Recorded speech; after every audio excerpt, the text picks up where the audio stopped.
gens, c'est salut les gens, c'est KDFA. KDFA pour un KDFA Homemade, le retour des Homemade, épisode numéro 12. 12, ouais, 12. Ouais, ça avance.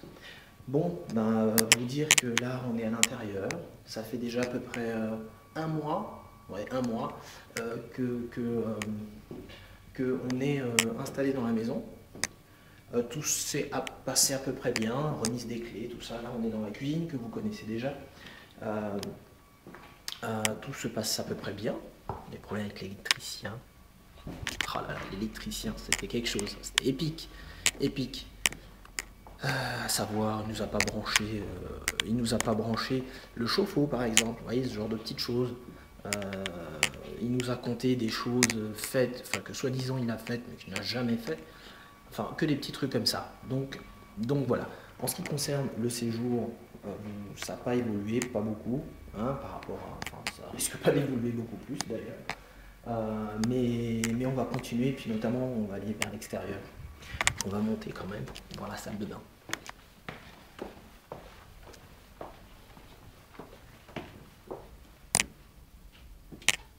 Les 3 chambres. Et la salle de bain. La salle de bain, elle a été terminée d'être réalisée il n'y a pas énormément de temps. À savoir, voilà, chauffe-serviette. Rouge. C'est sur le, c'est sur le thème du rouge. Hein. Donc voilà. On peut constater que, ben voilà, hein, la salle de bain, c'est fait. Enfin, après quelques déboires, mais bon, voilà. Ça a été fait. Les 3 chambres, c'est réglé aussi. Concernant la hotte de la cuisine, tadam, la hotte, il y a l'installateur qui est venu aujourd'hui. Jusqu'à présent, on tournait avec un filtre classique, comme des hottes qu'on peut trouver dans les appartements, hein, de manière tout ce qu'il y a de plus classique. Sauf que là, nous, ce qu'on a fait, c'est que suite au conseil avisé de Stéphane Ries, que je cite, oui, de French Food, non, pas French, si, French Food TV, donc allez sur le site, hein, ça mange pas de pain. On a rajouté, on a fait faire un trou en fait dans le mur. D'ailleurs, on va les voir de manière en fait à augmenter l'aspiration de la hotte. Donc on a viré le filtre classique qu'on peut avoir dans une hotte, et on a fait faire installer là-haut un trou. On va aller voir ça tout de suite. En même temps, on va faire un tour dehors aussi. Il pèle un peu, hein, mais bon, c'est comme ça. On passe par la véranda. Enfin, la véranda, on passe par la porte-fenêtre. Voilà, cherchez le terme. Donc, là, le trou, on le voit là maintenant. Ouais, il y a encore pas mal de trucs à faire, notamment au niveau de l'extérieur. Mais là, on le voit. Voilà. Et bien, ce raccord-là, c'est ce qui permet d'avoir une aération, enfin une évacuation au niveau de la hotte directement à l'extérieur. Ensuite, qu'est-ce qu'on va faire? On va aller voir un petit peu à l'extérieur ce qui s'y passe. Tout autour, comme vous pouvez constater, là c'est le terrain qui se trouve là, ici. Et là en fait c'est à ce niveau-là qu'on va retrouver la terrasse. Il pleut. La terrasse qui arrivera jusque devant, jusque par là, d'accord? Donc là, la grue que vous voyez là, enfin la grue, le tractopelle que vous voyez, c'est pour amener de la terre. On ramène de la terre et ensuite, on va mettre à niveau. Et ça, c'est notamment pour Maza, si tu me vois. Donc voilà, ensuite là on arrive donc au niveau extérieur et on est en train de faire l'entrée de garage. Donc ici même, vous voyez, là vous voyez, ce que vous voyez là, c'est la délimitation qu'il y a entre les deux terrains, le nôtre et celui du voisin. Donc on s'est mis d'accord, le voisin et moi-même et nous-mêmes, pour tout ce qui concerne on sépare en fait les frais en deux. Hein. Donc ça c'est ça. Là, ici. Donc ça c'est tout l'enrochement. Et donc l'enrochement est fait à gauche, à droite. Ici l'entrée de... Et ici l'escalier qui nous mène tout droit. Hein, donc bonjour. Ça avance effectivement, oui. Ça avance bien. Ça avance bien. Ensuite, oui, donc là je continue, on arrive là. On descend donc. On avait deux options de possibles, soit faire des dalles en béton, soit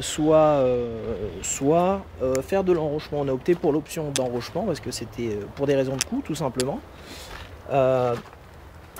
Pour des raisons de coût, hein, ça revient un peu moins cher en fait de faire de l'enrochement. On a de l'enrochement sachant que ce sont des roches qui viennent des Vosges et un peu d'Alsace, plus ou moins de la région de l'Est. Hein. Donc ça revient moins cher.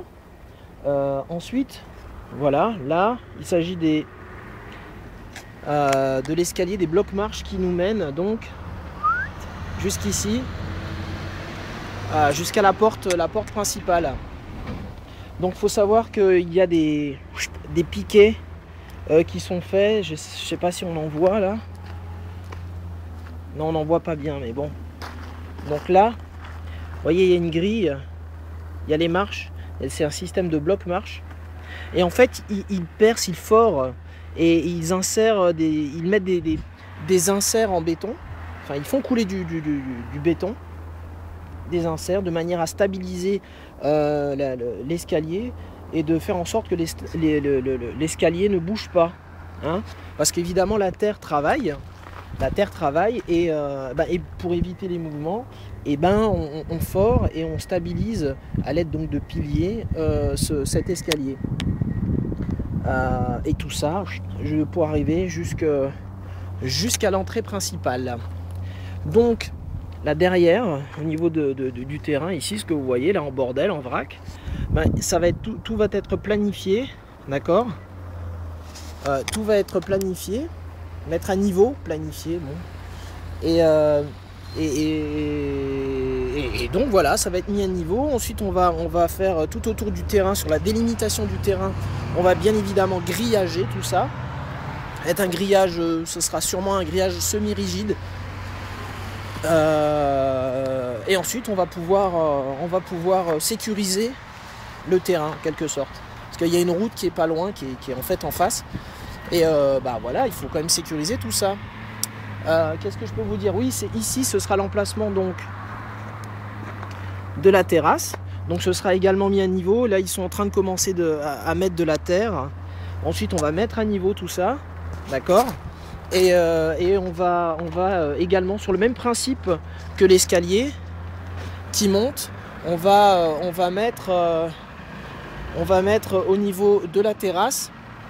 Ça va être pas sur piqué et bétonné à l'intérieur, c'est-à-dire dans ce sens-là, mais ce sera comme agrafé un petit peu aux côtés de la maison.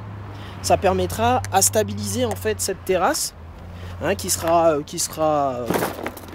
bien stable et qui évitera le fait que même si la terre travaille, que la terrasse ne bouge.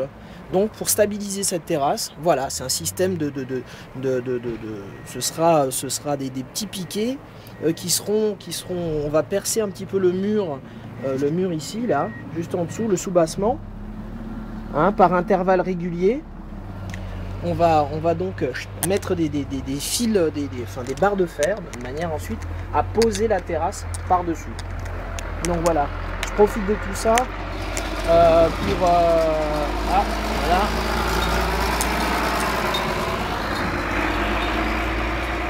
Voilà. Ouais, c'est ah oui, c'est la campagne, hein. Il y a des tracteurs et en fait c'est le tracteur qui va aller chercher de la terre pour compléter ici parce qu'on a un petit manque de terre. Yep, voilà, on revient à l'intérieur. Donc voilà, écoutez, c'en est à peu près fini pour l'épisode numéro 12, hein, de ce homemade. On a vu un petit peu l'évolution, on voit maintenant où est-ce qu'on en est. Bon, je vous dis à très bientôt. Ciao.